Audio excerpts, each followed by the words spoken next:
Selamat pagi Bapak Ibu yang kekasih di dalam Tuhan Yesus Kristus. Pagi hari ini saya Eko Wahyu Suryaningsih kembali menyapa dengan kebenaran firman Tuhan yang terdapat dalam Markus 6 ayat 48. Markus 6 ayat 48. Ketika ia melihat betapa payahnya mereka mendayung karena angin sakal, maka kira-kira jam 3 malam ia datang kepada mereka, berjalan di atas air, dan ia hendak melewati mereka. Amin. Bapak Ibu yang kekasih di dalam Tuhan, pernahkah kita mengalami badai yang mengacaukan kehidupan kita?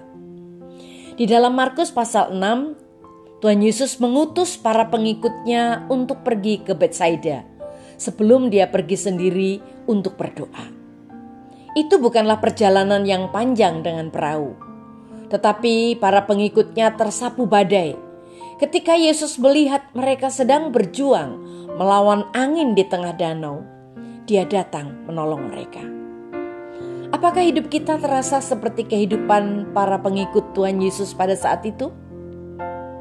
Mungkin kita tidak berniat berada di tempat kita sekarang, di dalam pekerjaan kita, atau di dalam keuangan kita, atau di dalam keluarga kita.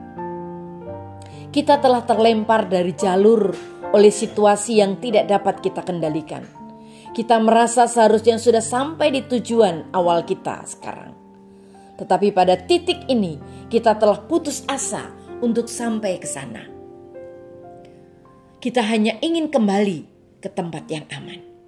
Bapak Ibu yang kekasih di dalam Tuhan, mungkin saat ini kita juga memiliki impian yang besar untuk kehidupan kita yang telah kita tinggalkan sejak lama. Kita bahkan tidak khawatir tentang kemajuan lagi. Kita hanya bertanya-tanya, bisakah saya bertahan? Bisakah saya kuat? Bisakah saya melewati semuanya ini? Bapak Ibu yang kekasih di dalam Tuhan, apa yang Yesus lakukan saat kita berada di saat putus asa? Markus pasal 6 ayat 48 mengatakan, kira-kira pukul 3 pagi datanglah Yesus kepada mereka berjalan di atas air. Kita perhatikan bahwa Tuhan tidak memberitahu para pengikutnya untuk datang kepadanya, tetapi dia tahu mereka tidak dapat menjangkaunya. Jadi Tuhan pergi kepada mereka sebagai gantinya. Hal yang sama juga akan berlaku di dalam kehidupan kita. Saat kita berada di titik putus asa, Dia pasti akan datang kepada kita. Mari kita melihat bahwa Tuhan Yesus Kristus tidak hanya datang, tetapi dia berdiri di pantai. Dia tidak hanya sekedar berdiri di pantai, berteriak-teriak, memberi instruksi, sama sekali tidak. Tetapi dia datang. Dia ada di tengah badai. Dia sungguh-sungguh hadir di tengah-tengah kita. Apakah saat ini kita membutuhkan dia? Inilah waktunya untuk percaya dan terimalah kehadirannya dalam hidup saudara. Amin. Mari kita berdoa. Tuhan Yesus, terima kasih buat firman-Mu pagi hari ini. Kami boleh mengingat akan kasih Tuhan yang besar.